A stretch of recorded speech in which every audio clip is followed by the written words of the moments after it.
Hey friends, this is Natalie Irvan, and welcome to the ICU podcast, where we explore how we can find significance in the unseen work of leaders and learn to be intentional to truly see others in our everyday lives. I can't wait to share with you, so let's get started. Today's scripture is Psalm 46:10. He says, "Be still and know that I am God. I will be honored among the nations. I will be honored in the earth." Welcome back to the ICU podcast. I'm so excited to share with you today my very good friend, Morgan Connor. She has such an incredible story, and I'm just really excited to hear what's on her heart and have her encourage you today. So thank you, Morgan, for being with us. And this is something I've wanted to do for a long time because you just make me laugh, and we have a great time together. So I felt like even though what we're going to talk about can be a little bit deep and there's a lot to it, I think we're going to have a good time. But I guess just tell us who you are and what you do, and we'll go from here. Yes. Well, thank you. I don't know who thought it was a good idea to put us in a room together with just, it's going to be just some awkward humor and anxiety mixed in together. But my name is Morgan Connor, like she said, and I met Natalie years ago. I've been coming to Connection now for about 13 years. We met in Connection Kids. She's my mentor for all things. Honestly, you really were one of the ones that really taught me how to do kids ministry and the Holy Spirit. But Natalie Irvan and the Holy Spirit taught me how to do kids ministry, because just the kind of teacher that you are, I pulled a lot of that. And then when I became a service leader, it was just channel my inner Natalie. I'm honored. That's scary. Yes. But I am from Louisiana originally, and I came to Georgia Southern. And from there, I met my husband, and I've never left. So I've lived here since 2012, graduated in 2015. I met the Lord in 2013, and here we are all these years later. So. Yeah. And you have two beautiful children. Yes. So James and I just celebrated 10 years of marriage in October. We have two kids. They're 7 and 5, Lane and Kason. And then we have an extra bonus baby who has been with us since he was born. So he is 5 months old. So I have 3 kids right now. I am also the director of public relations at Bullock Academy, and I've been there this is my 10th year. Wow. And so there I do all of the information for new families, any questions about scholarships. I do the alumni relations, marketing, social media. I drive the bus for field trips. They let you drive the bus? I got my CDL. I mean, that's impressive. It's not an easy job. But in 2019, I got my CDL because I just felt bad they didn't have enough drivers. So that's been exciting. So sweet. Yes. And so I get to do all the field trips with my kids. And then I coach archery and cross country and just a little bit of everything. You know, I have a lot of fun there. And then the most important thing, and the reason why I love what I do so much, is that I get to work with the kids. I get to work with my kids, and then also do all of the ministry for all high school girls, and then middle school ministry as well for FCA. So I've been one of the huddle leaders, so I get to do discipleship in small groups with the kids, with students, and then also kind of develop leadership teams to help to equip them for them to go to their classes and do that as well. So I get to have really meaningful relationships and conversations with the students there too. Yeah. So how do you have any free time? I don't think you do. Because I feel like that's a lot of hats that you wear in addition to what we're going to be talking about today. Yes. I try really hard to make it, when I'm there from 7:30 to 3:30 at school, I'm at school and I give the kids everything I have. I give my job and my employer everything I have. And then when I come home, I give my kids everything that I have there. But it's such a ministry. My job is such a big ministry for me that it really is just like the Lord that has like multiplied my time almost to be able to do these things. And Yeah. I've also, over the last, year, I've been really intentional about what are the things that I need to step away from. So, and that is an ongoing thing. Busyness is definitely a struggle, an idol, a sin, just something that I really struggle with is busyness. So, and I've found that the Lord has really been working on me in that area over the last year. Yeah. So that's a really hard but important lesson to learn. Yes. I feel like it's an ongoing lesson. Yes. And I feel like you're going to have to almost relearn it in every season Sure. of like, what does this look like? What kind of margin do we need to have in our lives? So absolutely. That's what I'm learning. So tell me a little bit about, before we get to kind of talking about the reason why we're here and kind of our focus of the conversation, talk about how you came to know the Lord. I was not raised. I wouldn't say that I was raised in church. I was raised Catholic. I went to a Catholic school when I was in elementary school. It was something where we heard a lot about God. But my experience was that it was more of, these are the things that I need to do. And that, as someone with like a lot of anxiety, I felt like those are things that I'm never going to be able to do these things. I'm never going to be able to earn my way to God. And so that was something that I kind of decided early on. And so I went through, elementary and middle school. We would go to church every once in a while. And then whenever I got into high school, I feel like I was drawn to the kids that went to Young Life and all of those fun things, but I was never one of those. I was never invited to Young Life. That was something that stood out to me. Now, especially working with high school kids now, I feel like I'm so drawn to the kids that like nobody else is inviting to church. And so I'm really drawn to those kids and just making them feel like you have a place here. Yeah. Even if you weren't raised in church, you have a place and you belong. So I went into college freshman year. Things got really dark. My parents got a divorce that year. It was a lot of brokenness. And I feel like I really came to the end of myself. I met my husband shortly, after that happened. And him and I, we broke up at one point, and I felt like I had just hit, rock bottom. And I felt like I had done all these things. I had, the friendships, the jobs, the guy, whatever it was. And it just wasn't what was fulfilling to me. Yeah. And so I started going to Connection. I heard one of the first sermons Brandon preached was about checklist Christianity versus a relationship. And that's something that we talk about a lot, I feel like, because I feel that can be people's experience. And so, but that I was there for that sermon, and I'll never forget it. I'll never forget the way that it made me feel so seen.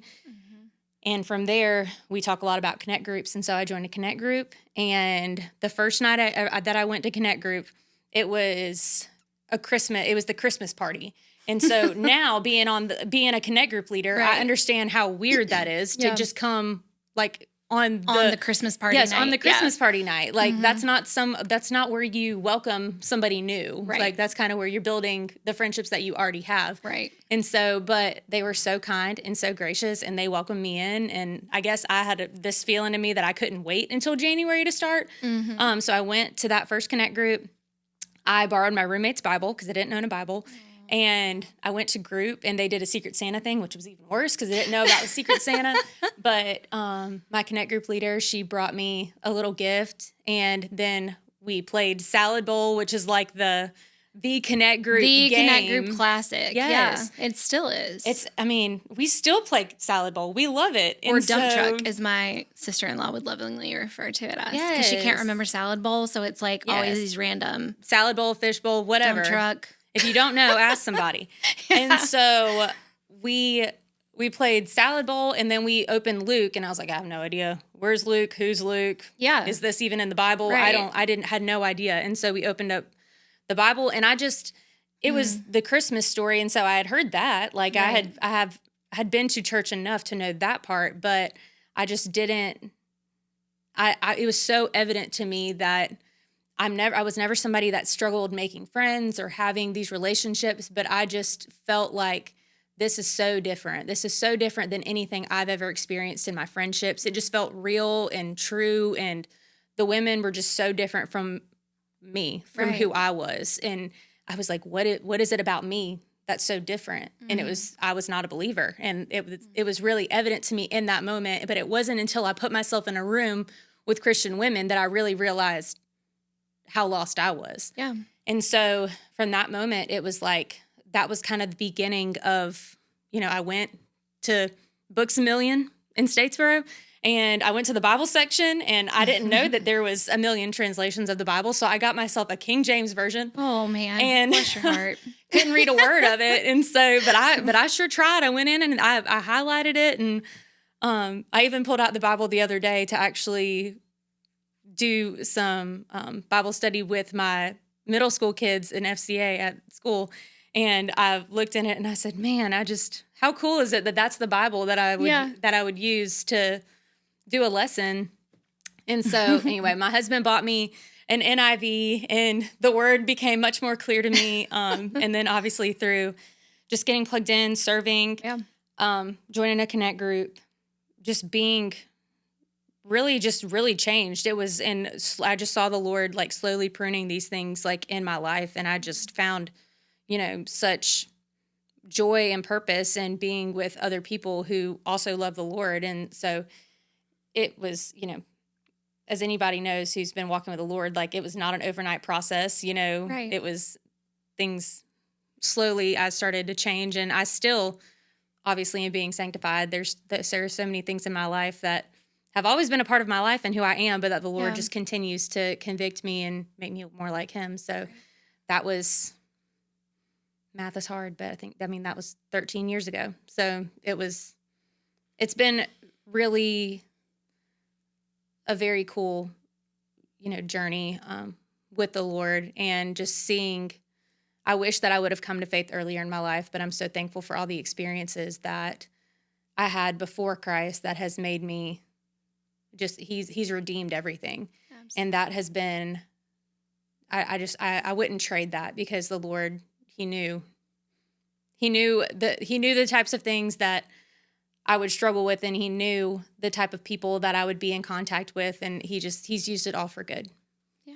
And he had his hand on you the entire time. Absolutely. That's what I think is so amazing. Like, even with my own life and people that I've talked to previously on the podcast, I've just like been in awe of their story before Christ, because you can tell that even in the midst of that, even as we were enemies of Christ, he was still pursuing us. He's still pursuing. He still has his hand on us. He's protecting us and continuing to draw us closer until we arrive at that point where we realize our need for him. And so it's just really amazing to hear that and hear where you are now, which is just in a totally different place. Although, like you said, none of us are perfect, and we're all still striving, and, but also have the grace of the gospel, which is encouraging and hopeful. Yes. So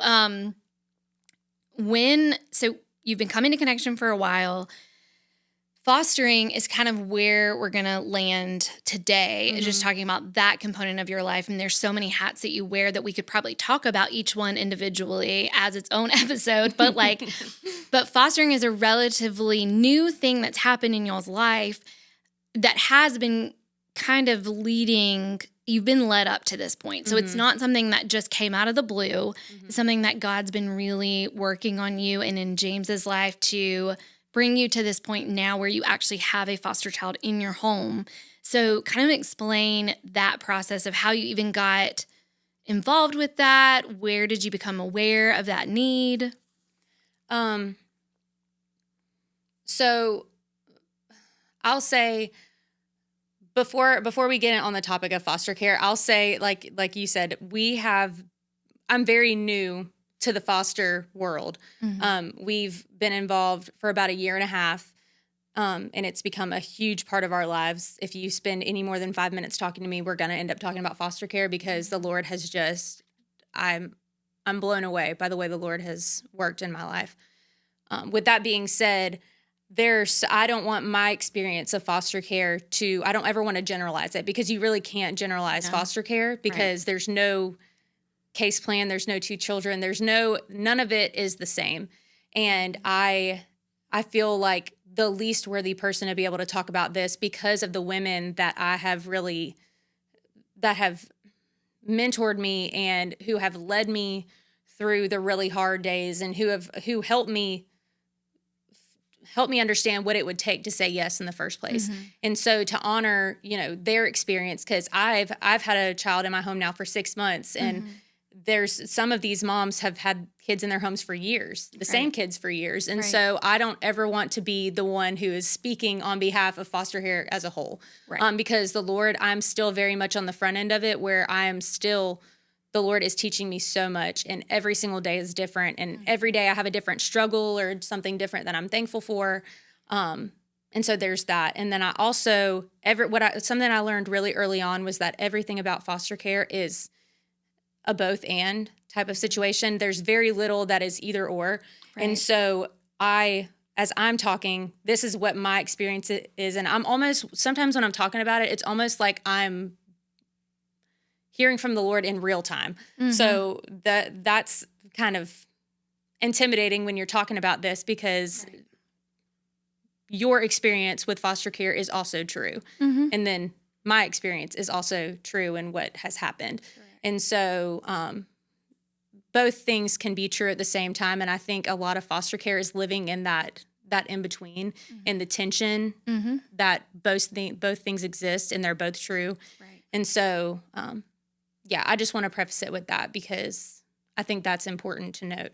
But James and I always said that before we got married, we always said we're gonna have 2 kids, and then we'll foster, we'll adopt, or something like that. And that was something that we always said, but we didn't really know what that meant. Like that was just something that really sounded good. Yeah.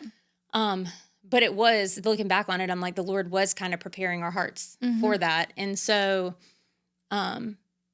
that was something that was always on the in the back of our minds. And then, we have a 5-year-old, so we've been parenting for that, the time when we would have really considered it. And so one day we just started talking about it at church, and it was like somebody came on stage and started talking about it. And it was like, it's like, I just didn't know what I didn't know. Right. And we started thinking about it and having conversations about, there was an interest meeting, and it was like, what are the ways you could be involved in foster care? Because we really had no idea what that looked like. And I feel like when people hear foster care, they think placement, and that's how you help. Right. But we learned that was not true. And there's so many different ways to be involved in foster care. So, in that meeting, they talked about care, prevention, and placement being the ways to kind of help care for families and children that are in foster care. The care part of it being, caring for foster families like us, and that being one of the components. And then prevention, meaning keeping kids out of care in the first place, because the majority of kids come into care for neglect, not abuse. And that can be something as small as they need a bed or whatever. So there's a care portal that we signed up for. And that was kind of how we were like, okay, this is how the Lord's going to use us. Like we found kind of our how are we involved in foster care. And then the third was placement. And we heard placement. We were like, that sounds great for somebody else. That's really awesome for somebody else. Yeah. And so I feel like foster care was this slow, like, okay, this is it. And this is it. And so whenever we heard about it, we were like, oh, the care portal, that's a great idea. Let's be involved on the prevention side of this. And then I was training for a marathon, and I say that loosely, with Shannon Ramsey, who is the area director for Families for Families. And so him and I would be running, and he would say, you and James really need to look into fostering. And I would, say back like, yeah, we'd love to learn more. And, but that never, the timing of it never, it's like it never happened. Mm-hmm. And so we were on the care portal side of it. And then I joined the Leadership Bullet class. And every year you have a class project. And so I was the class of 24. And so our 2024 class project was to build cabins for 7th Mile Farm.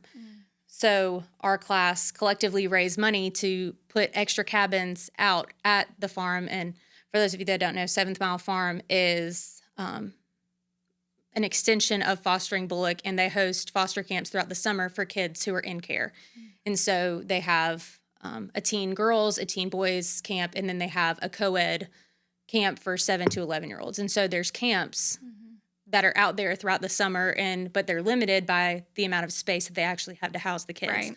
So our project was to raise money to build extra cabins to ultimately invite more kids to experience camp and Jesus and everything that camp is. And so I was just floored that was like our project, and I was just all in. I was so like zealous. I was like, everybody needs to be involved in foster care in some way. And this is, and then I was like, this is my thing, like camp. And so we raised the money for 2 cabins, which was incredible. And then I said, I'm not going to miss a chance to serve at camp after, because I was it just had become such a part of my life and the conversation throughout that year that I was in Leadership Bullock.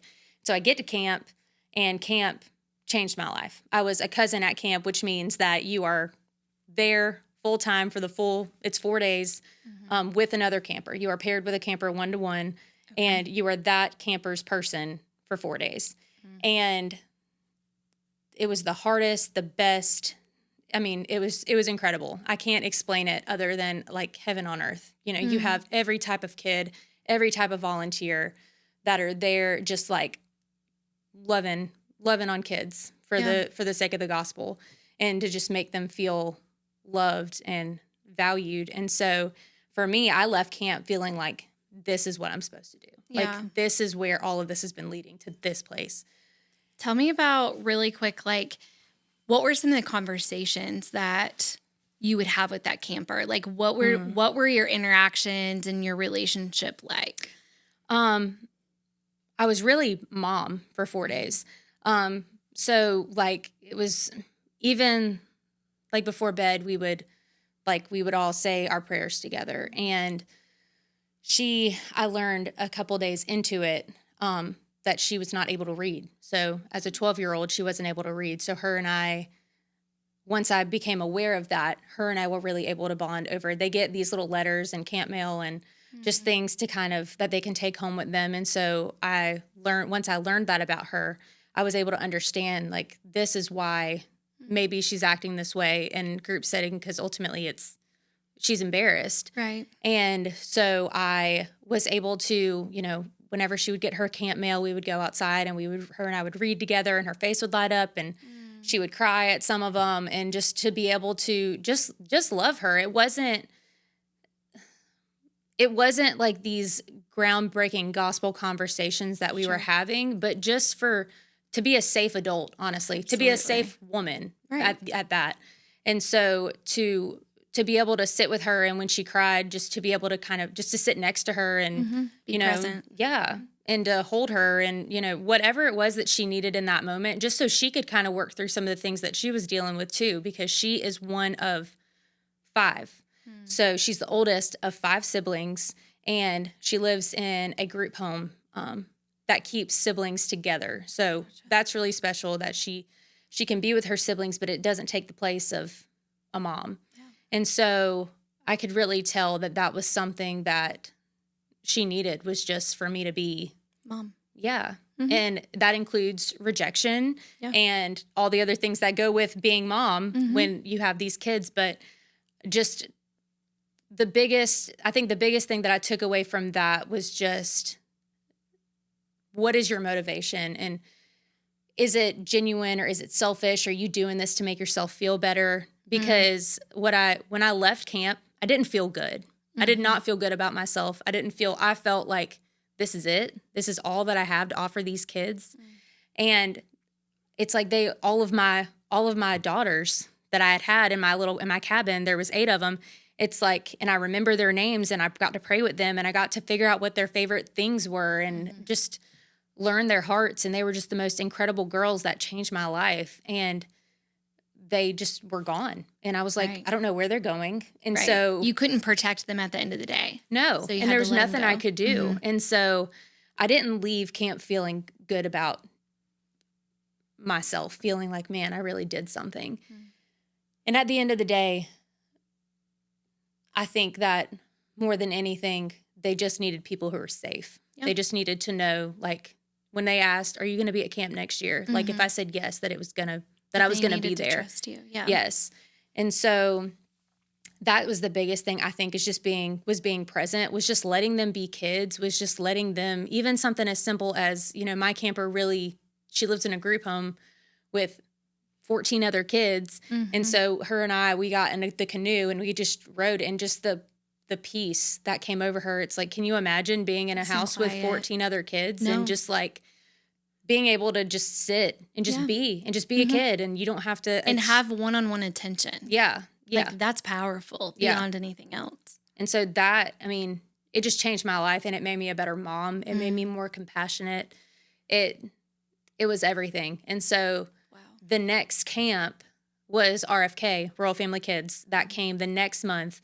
And two of our friends were leading that camp, and they said, well, you could always come back and help with this camp. And so we said, me and James, I said, James, you have to come and see this. Like, you have to come experience this, because there's nothing like it. And this is it. Like, this is what we're supposed to be doing. And he came to camp, and it took him, we led crafts. And so he, you know, these kids are in there, they're trying to make dogs out of Play-Doh, and one of them broke, and the kid's crying. And I was like, Mr. James is great at making dogs. And he was like, I don't know anything about making dogs, but we just, you know, you just jump in, because we're going to figure it out. And it took him about a half a day working that camp. And he was like, this is.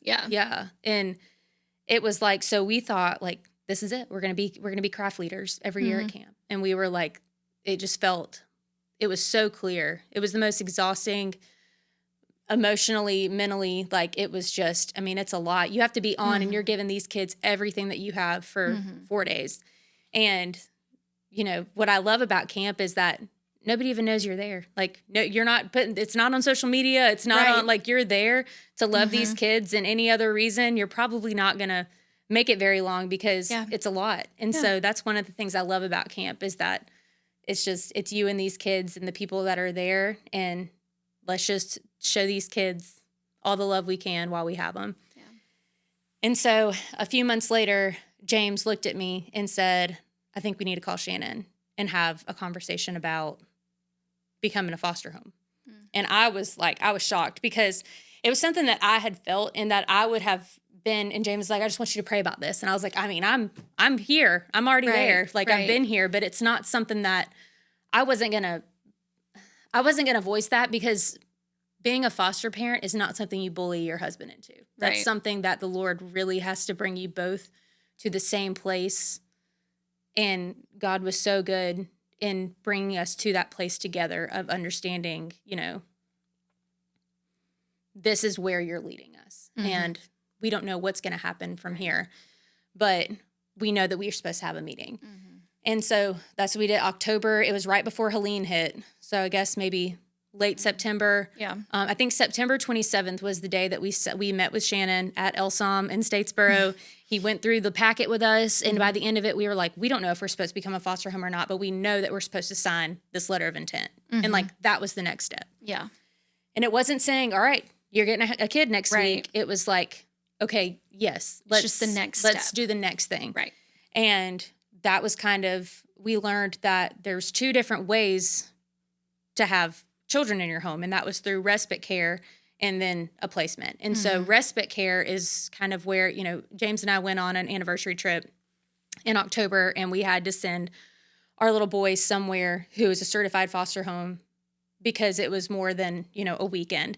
And so we had to send him somewhere else. And so that family had to be a respite family. They're a respite family in that they have been through all of the same training and things that we had to do to get our home approved. They were also approved. And so there was respite, and then there was placement, which is full-time. You have a child in your home until the case is closed or reunification or adoption or whatever it looks like.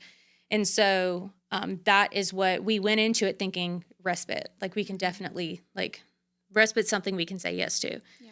And so we just kind of kept saying yes. We were like, okay, now we need to do the medical evaluations, and the dogs need all the rabies shots, and we had to get our well inspected, our water tested, marriage license, and everything you can think of. We had to have it. We had to do a fire drill, with the kids, which they think is hilarious. Yeah. But there was just all of these things that you had to go through. And so we just kept saying yes to the next thing. And 9 months later, like, it was not a fast process. 9 months later in June, we found out that we were approved to be a foster home. And one of the first things that people, when they found out we were fostering, they were like, well, how long? What was the process like? They were like, man, I just don't understand why it's so hard for people who want to be foster families to do it. Like, why did it take you 9 months? And for me, by the end of it, I was aggravated because I was so ready to have a child in our home. I was so ready to do that. But it was like, somebody reminded me about Abraham and how, he had to wait, 25 years for his son. And that's the way it felt. It felt like it took the Lord, like, those 9 months to really build our character for what we were getting ourselves into. Because in that 9 months, we saw our community to be able to, there were so many things that had to happen for us to even get approved. And just the people the way our community loved us and helped us through it. And then there was fights that me and James needed to have and conversations. And there was just so much that needed to happen for the Lord. And so I'm so thankful that it took 9 months. Yeah. And so I think that's important to say, that, the Lord was building our character in that time. Absolutely. And so it's like you're training. Yeah. Like you're training spiritually. Yeah. And you're training literally, like I say literally, you go through, we had to go through, it was like 24 or 30 hours of trauma training and, the rules. There's a lot of rules. There's a lot of things that have to happen for you to be involved in foster care. And so we had to learn that because we weren't trauma trained and we didn't have the tools that we needed to be able to support whatever child was going to come into our home. Yeah. So that was really important for us to be the best foster parents that we could be. We really needed to humble ourselves and just learn as much as we could from as many people as we could in that time. Yeah.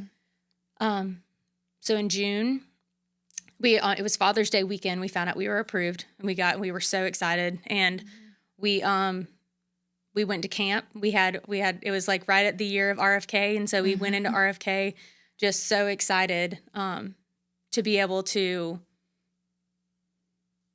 go into it knowing that this is where it had all started. And it was really special. And I remember actually laying in one of the beds of the cabins that we had built at Leadership Bullock. And I was just like God is so good, just the way he worked all of that timing. And it's like a full circle moment. Yes. We were approved for 2 weeks, and we got a phone call that there was a baby being born. So obviously he was a newborn. They said, is your home available? And we said yes, and we picked up this baby from the hospital at 5 days old, and that was 5 months ago. And that's where we are. And it's, wow. There's so much that the Lord has taught us.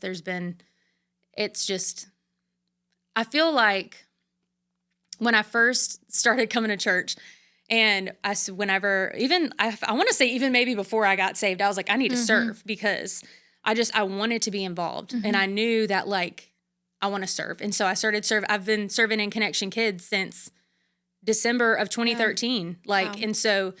And then I did guest services, and then I started doing, and I just wanted to do all of the things. And it was almost like this anxiety and this idol of serving, because I was like, Lord, wherever you are, I don't want to miss you. What if you're here? What if you're at, the Refresh leadership team or what? And so for me, it was this, kind of sick game of FOMO that I had with Jesus that I was like, I don't want to miss wherever you are. The opportunities. And it was more of like an anxiety thing than it was a faith or anything else. And don't get me wrong, I'm still serving in kids, but like John kicked me off and said, you can't serve in kids and guest services and all these things. He's like, you're gonna kill yourself. So he said, just pick a lane. Yes, pick a lane. And so I really, and I love serving in Connection Kids. And it's honestly a huge reason why I feel equipped in any way to teach my own children, to share with other kids. Like it's just, it's literally been molding me since I was 20 years old. Yeah. And that's been something that I'm so thankful for, that the Lord led me here to this space for that to grow into being a foster mom. Absolutely. And so it does feel like it has been 13 years in the making, leading me to this point. But it's like when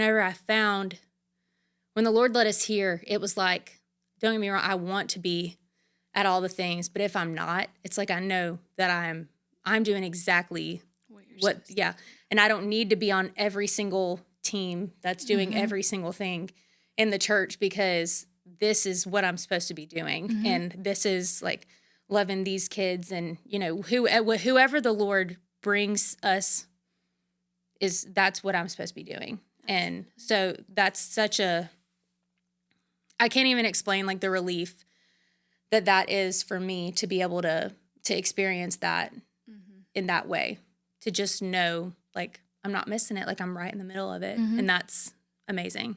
Yeah. It's almost like what should cause you anxiety has given you peace. Oh my gosh. I have a whole other child. I had 4 kids this weekend because we invited, I'll share about that in a second. We invited somebody else into our home, and it's like I feel like I have more time now than I've ever had. And that's insane. Like I've been like working out again. Opposite. I know. Yeah. And he's a newborn. Like he's a baby. We're still not sleeping through the night really. And so it's like, but I've been, James and I are waking up and doing Bible study together, and, I'm working out again. And it's just like, the Lord has just expanded. Like, it's just, I can't explain it, honestly. But I'm more calm. I'm the most, I guess, at peace that I've ever felt. And I have more reason than ever to be an absolute mess in a basket case. Yeah. And don't get me wrong, there's still that. I mean, lots of crying and wondering and all of that, but it's different. It's like truly the peace of the Lord that has just kind of rested on our house. And we feel like whatever each day or each week is going to bring, we have so much peace that this is exactly what we're supposed to be doing. And so it doesn't matter how it ends or whatever is going to come next.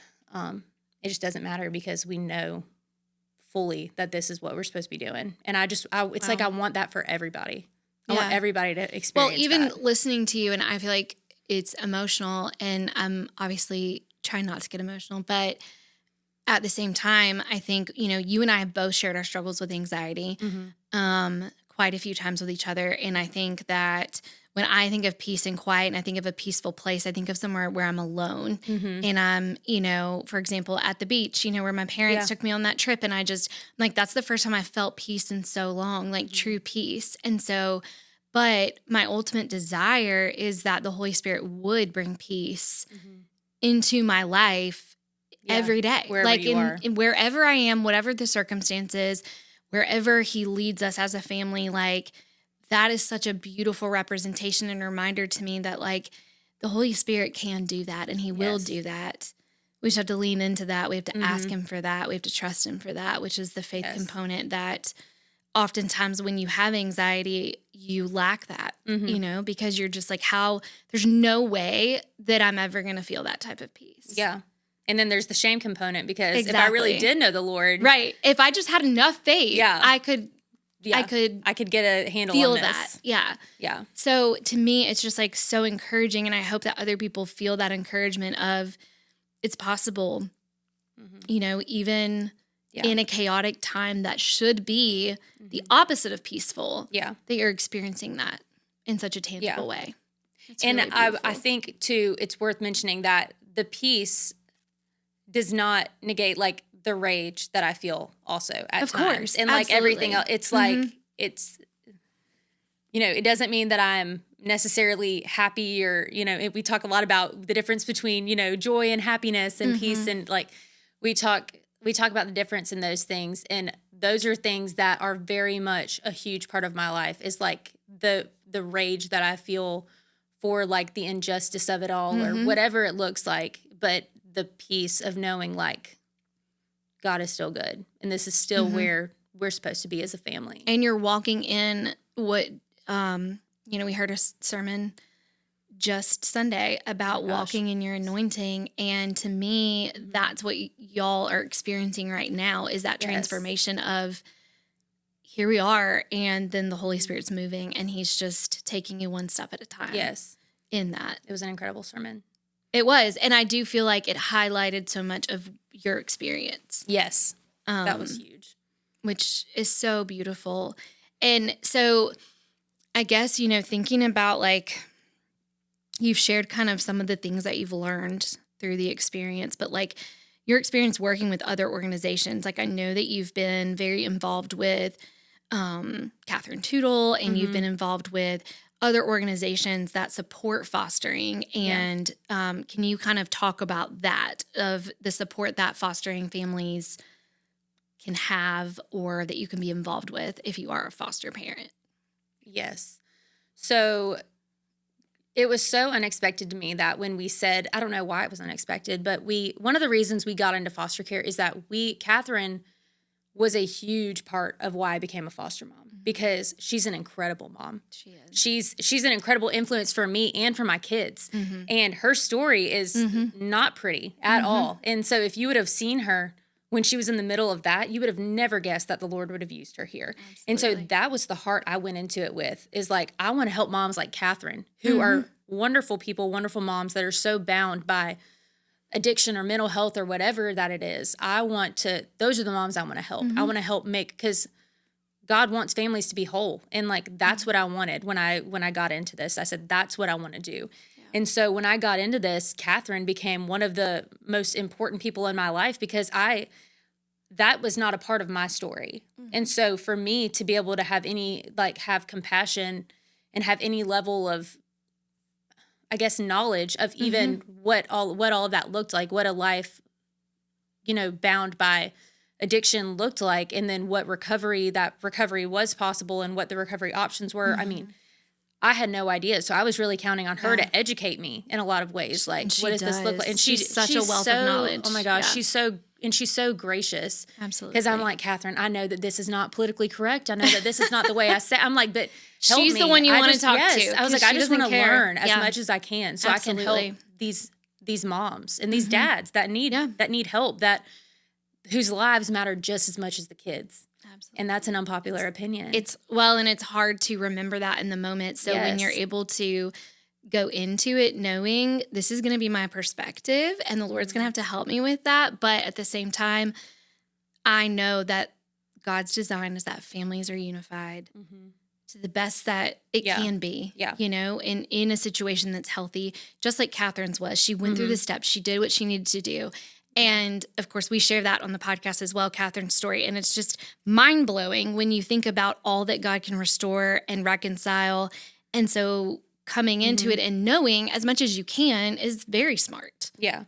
And I think just the power, and, her and I, we've gotten to work so closely together. She's, about court, and even, she came on Red Ribbon Week to speak to the kids. And it's just like, her and I will cry in a second, just thinking about the way that the Lord has redeemed addiction in her life to totally change mine. And I'm just one person. So many others, right? I'm one person in her life. And now she's on, the chamber board, and she's, on the DFACS board, and all it's so much bigger than one child and one family. Like it's so much bigger than that. And I think I'm so thankful for her and for the ways that she's kind of helped open my eyes, and she's prayed for me, and she's been such a resource for me and for, other moms that are dealing with this too.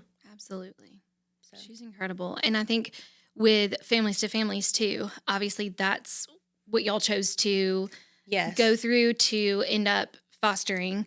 So talk about the difference between someone going through DFACs and someone going through families to families. Yes. As a way to foster. So Families for Families is, I couldn't imagine doing it without them. DFACs, we've had some wonderful people from DFACs come into our home, but the reality is there's not enough. There's not enough of them. There's too many kids. It's a broken system, and it's a broken world, and there's never gonna be a perfect system because every case is different. And again, like, we are sinful and we mess it up. And so what Families for Families does is they help bridge that gap and the care that DFACs can't provide for every family.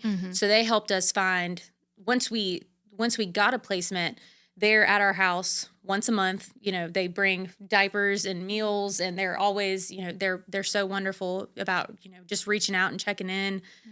They helped us find childcare. They give, clothing allowance, a car seat allowance. You get, there's so many resources that are out there. And honestly, I was amazed by we thought it was going to be this financial burden. And we just didn't know. And that was a huge reason probably why we said not right now. And we just realized that you really just have to be willing to open your home. And like the Lord in Families for Families has done in our community, like has done everything else for us. And so working with them, I mean, I have friends who are doing it on their own. And it's not because the people at DFACs aren't wonderful people who really care about these kids, because they do. They're just understaffed. And it's really sad to see. But I'm so thankful for organizations like Families for Families who are trying to get these kids into Christian homes, and who are trying to fill that gap, and who are trying to, they offer the mom support groups and the dad support groups once a month, and then date nights. And I mean, it's just, we could do a whole podcast on just what the things are that they offer. And so I would just love for people to just sit down and talk with Shannon and just say, hey, just tell me. Because I mean, he's not going to make you sign anything. He's not going to give you a kid before you leave.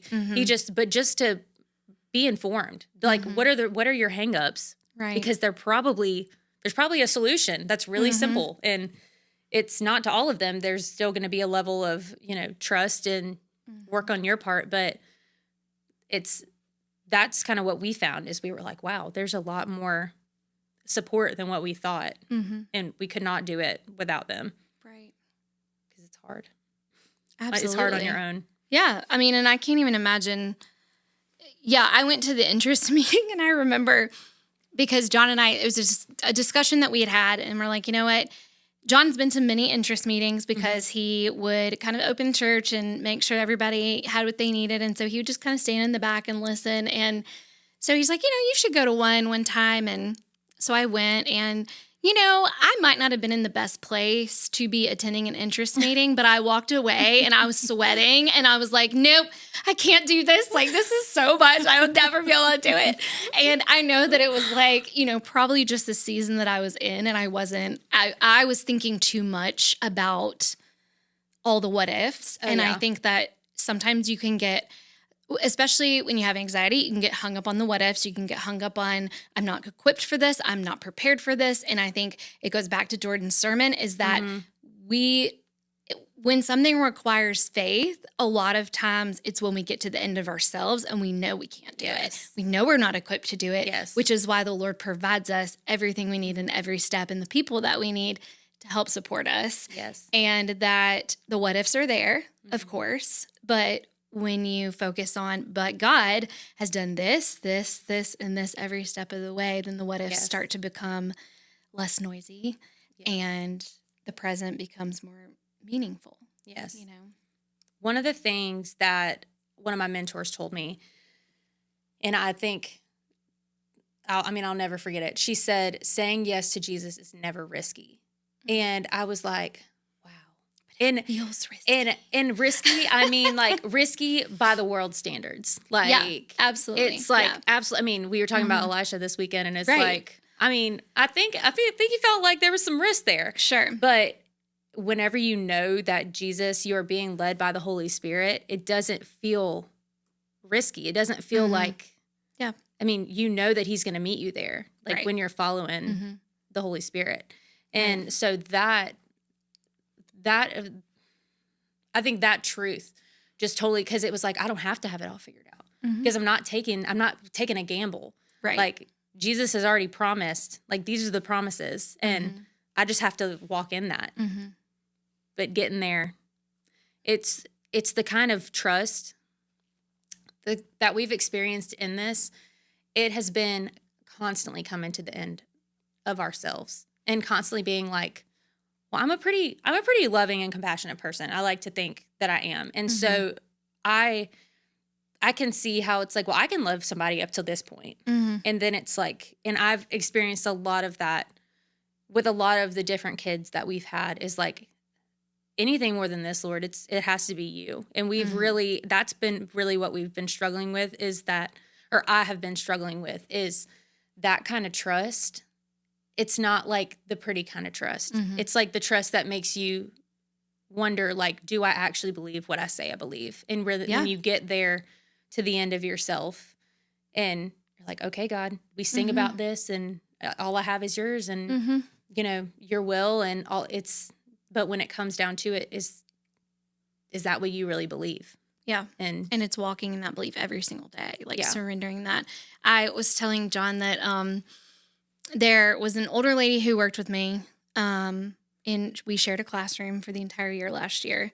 And she would hear me talk about Harper and my fears and all of the things that go along with raising a child who has special needs and my anxiety and depression. And she just quietly listened to everything I said and always provided some advice.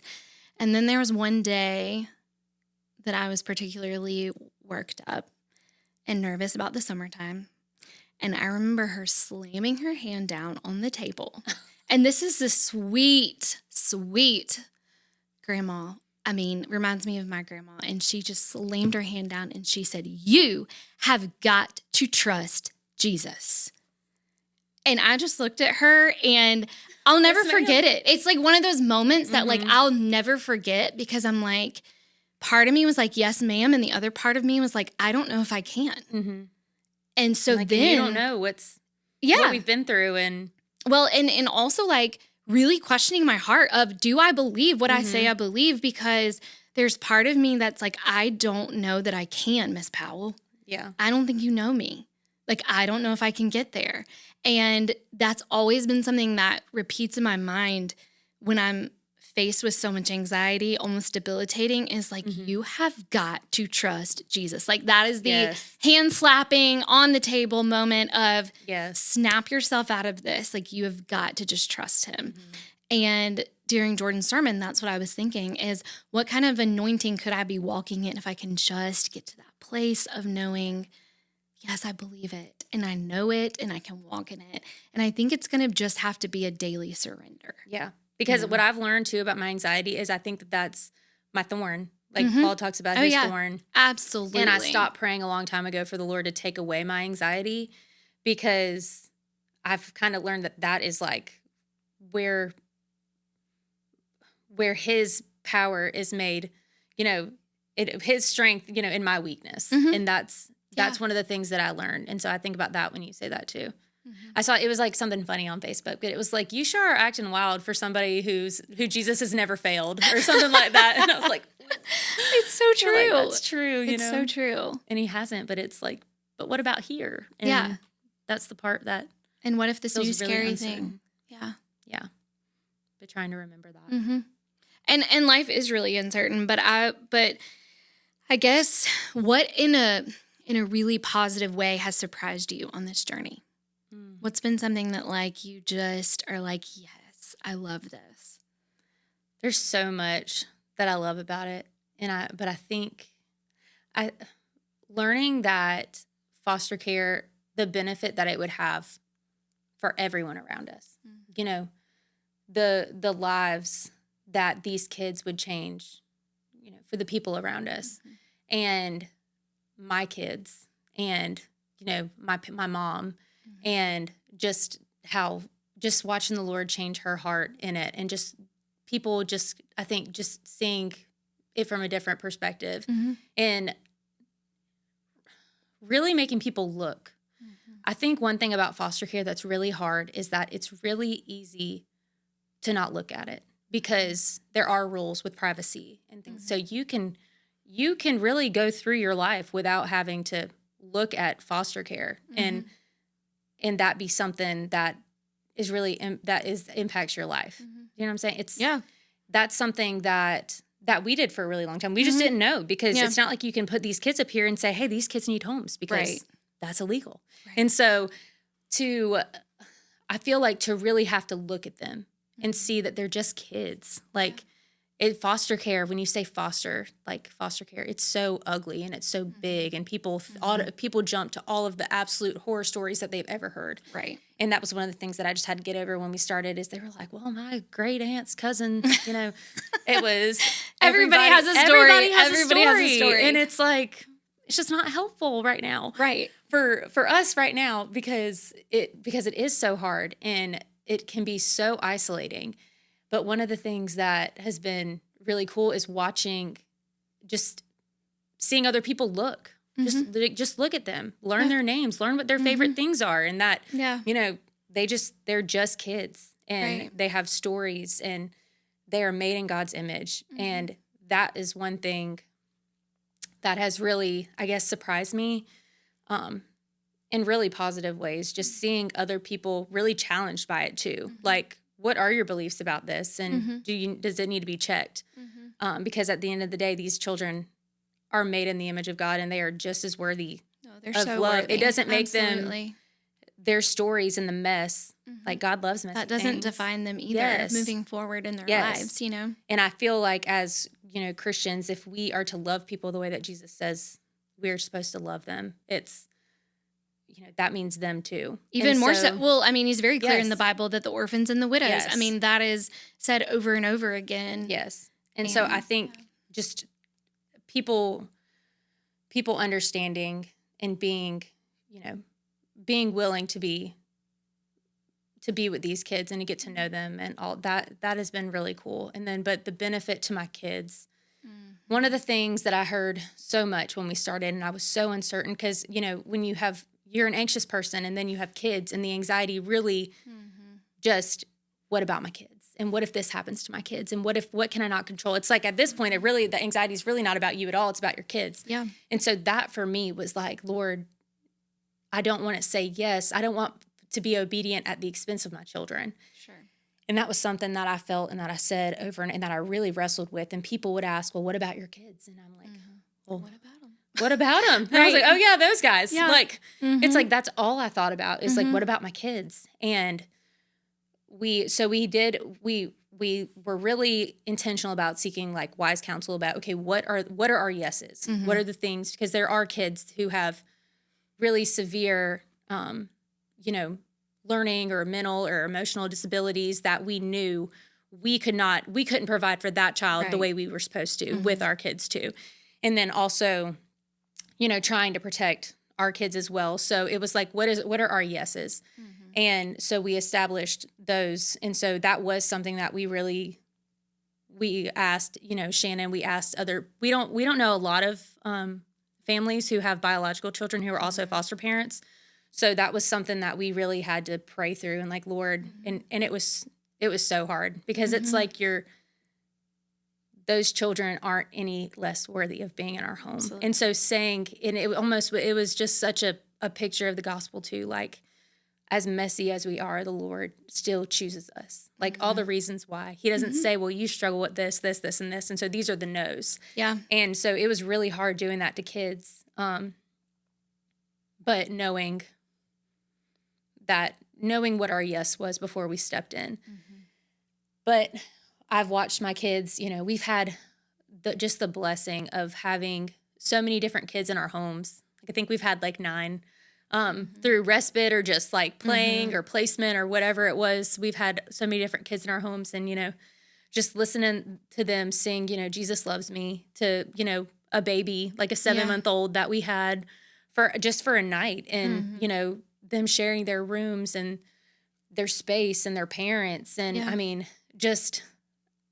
what I wanted for my kids was that I wanted them to understand that it's not about them.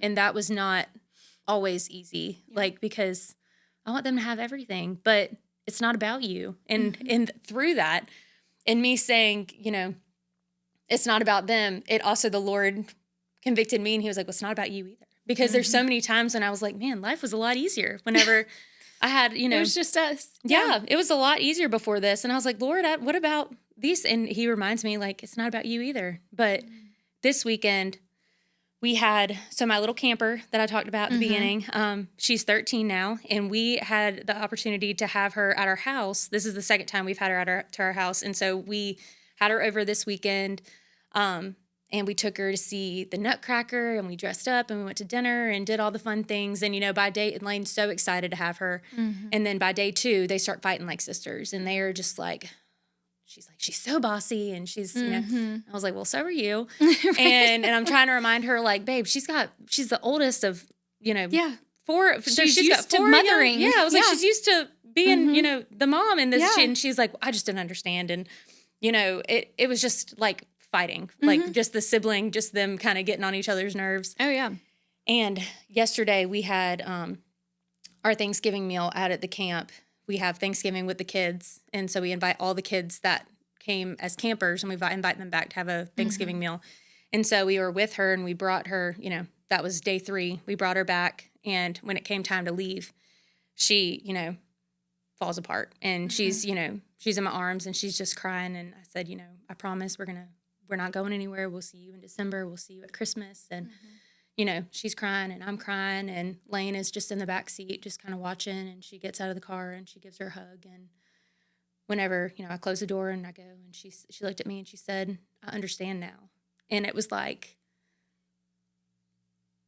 I could never teach her that kind of compassion just for somebody else. Like, it's not, and that was yesterday. So it was like, I don't know. I just thought to myself, like, wow, like, to be 7 and understand. And it wasn't like I have parents and she doesn't. It was just like, this person has experienced things in her life that I don't understand. And I don't understand all of it. Yeah. So if the things that she does maybe aggravate me or whatever, like, I understand. Yeah. Like, she got it. And I've always been very hesitant with my kids to use any language. Like, I don't invite them into, because Lane, like, she comes with us to do Christmas at the group home. And, Kaysen, like, my 5-year-old joined this year too. Yeah. And I always try to be really careful about using the language of, they need to come so they can see how lucky they are. Say things like that. I feel like, they need to see how fortunate they are. Because I feel like even that type of language, it's still about them. Right. And so I've been very much, they're just kids. And this is their reality. And we try to explain that to her, because, like, this is why they're here. This is why they're in our home. And we explain that reality. But they're just kids who just deserve compassion and deserve somebody to play with. So we'll share our toys and our food and whatever else that we have to share, because none of it's ours. And that's one thing that, again, that was just a moment that it was like the Lord just saw me in that moment, and all the fears that I had about, what about my kids? What's going to happen?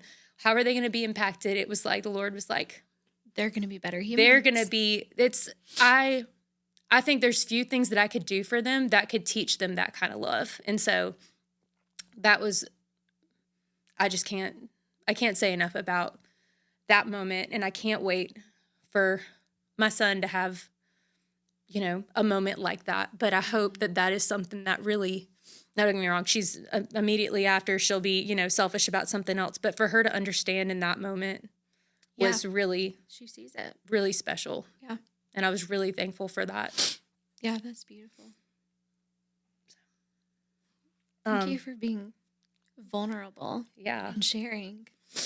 And I mean, honestly, it's been like a really good conversation for me too, to hear. And I know that, fostering is personal for you, because Heather, your sister-in-law, is one of my, fostering heroes as well. And I'll ask her questions, and it's just, she's such a great person to talk to as well, and the faith that she's had. And I'll ask her, I'm like, Heather, what about this?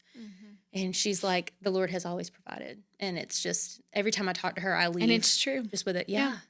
Yeah. It's a beautiful, like, yeah. I mean, there's so many beautiful examples of foster parents who have just given everything to support their babies. It's so worth it. Yeah. It's incredible. Okay, so I do have something that I didn't tell you about. Okay. So it's gonna lighten up the room, even though it's been so beautiful. I have my Fangirl 5. Okay, so these are some rapid fire questions that I am now going to throw at you. Okay. That I did not do last season, but felt like, sometimes we get on topics and we're talking about one specific thing for the entire podcast. But then there's things like I've always wondered about somebody and like I should be able to ask and fangirl a little bit. Yeah, absolutely. So I'm going to fangirl over you for just a second. Ooh. So you just say the first thing that comes to mind. Ooh. Maybe. Okay. Okay. Your go-to comfort food. I thought mac and cheese immediately when you said that. Mm-hmm. Yeah. Oh, yeah. That's a good one. Like baked or like blue box? Not a blue box. Okay. Like homemade mac and cheese. And maybe I'm just like dreaming about like the Thanksgiving food I'll cook tomorrow. Yeah. Or I did like veg out with I say veg out. I had a bunch of steakhouse, Texas Roadhouse rolls. Like that. I always feel really uncomfortable after, but there's in the nothing moment, like it in the moment. You feel like it's a very good choice in the moment. Yeah. I also feel like it's the one thing that like Texas Roadhouse is a trap. The anxiety that I feel going in there. Absolutely. That's I went yesterday with the kids. With the saddle and the singing. Oh my gosh. That's a sanctifying experience. It is. Truly. And so I left there and I said, is it legal for me to get a to-go bag of Texas Roadhouse rolls? And I think she felt bad for me because they gave it to you. Yeah, because they understand. They saw bad. you. So yeah, I'm gonna eat those rolls. They saw your kid getting that hot dog and eating the box mac and cheese for $8.99 and playing those games on that kiosk that I didn't know cost money until the bill came and I'm like, man, great, it got me again. Yeah. Okay. So yeah, I like that one. Texas Roadhouse rolls. That's a really good one. I stand by that. Okay, favorite place you've ever visited? Italy. Well, we just went in October, so I feel like I have to say Italy, but it really is Italy. Like it looked so beautiful. Venice was a dream come true. It was just like, yeah, it was so cool being in that, like just a totally different place. And it was also, before like everybody judges me for going to Italy, it was such an important like trip for James and I to really be able to just like solidify our foundation as, a couple, especially coming back and just to be able to do this. Was so great. So yeah, I think anywhere in Italy was wonderful, but Venice and then the coast was really nice. So dreamy. It was a dream. Dreamy. I want to go. Okay, best Christmas tradition. That lately, since I've had kids, we started doing like decorating Christmas cookies the night before. We have like a big Christmas thing, and so Christmas cookies, making reindeer food. And like hot chocolate and stuff the night before, like matching PJs. I love that. I'm a very like intentional person, like in that everything means a lot to me. So like just give me the smallest thing and I'm gonna run with it. And like this is a tradition. Yeah. And we also go see the Christmas lights every Christmas. So all of it is very important. But that is probably my favorite. Every tradition that's ever existed is my favorite. And if it doesn't happen, I feel like something is missing. But yes. I think those. I love all of those. They're sweet. I love Christmas. Try to make it special for as long as I can. Yeah, you do. If you could be really good at one thing, what would it be? Dancing. So then maybe everybody would. Oh my gosh, the worm! If I could just add a few more moves, it's like I hit 30 and things just don't move the same. They don't move way that they used the to. same. Even though I never really had rhythm or ability to move. Yes. Fun fact about me and Natalie, how many years have we done VBS together? Oh my gosh. I don't even know. It feels like 1,000. Ages. And then I say I'm going to retire every year and then I get really excited about the next year. Because I'm going to embarrass my kids for as long as they'll let me. I think I only missed the years that I was pregnant and Olivia was like, you're not allowed to get up there. She really wanted to though. Yeah. If we would have let her. But I did wear a sumo suit at school. It was a blow up on Friday or on Thursday, and I did not embarrass my kids. They said that they still loved me. So after that, You're a fun mom. You can do anything. I felt confident for a couple more years Yeah. of VBS. Yeah. I think dancing or like speaking, being able to get through any conversation, literally any conversation without leaving it feeling like, Wish I wouldn't have said that. Yeah. That'd be cool. Agreed. Okay. What's one word your friends would use to describe you? Awkward. Every time. You are not awkward. I feel certain. Honestly, it's one of your most endearing qualities. That's what I'd say. In my opinion. Yes. I love the awkwardness. No, truly, line them up. Because then I just giggle. Here. I'm gonna actually text it. the friends and say one word to describe me. I'm gonna see. And do it. I Let me know hopefully what they say. Compassionate, hilarious. I don't know. But awkward, I feel like that would be a solid. Yeah. In the best ways. It's in the best ways because it always makes me laugh. Yes. I love that you're awkward. Don't ever stop being awkward. Very down to earth, relatable person. Thank you. This means a lot to me. Well, you mean a lot to me. And thank you so much for doing this with me. I had so much fun. I think I've had this experience, this therapeutic experience talking to you. And I think this is one of the best conversations we've ever had. So I'm glad it picked us up on the mic, I know. Now we can share it. Whoever wants to listen. Whoever wants to listen to this, just, listen to God and do what he says. I think that about sums it up. It's so worth it. That's right. Listen to God and do what he says and just be you. Yeah. And do camp this summer if that is what you feel led to do. I'm feeling led. It'll change your life. Thank you so much. Yes, thank you.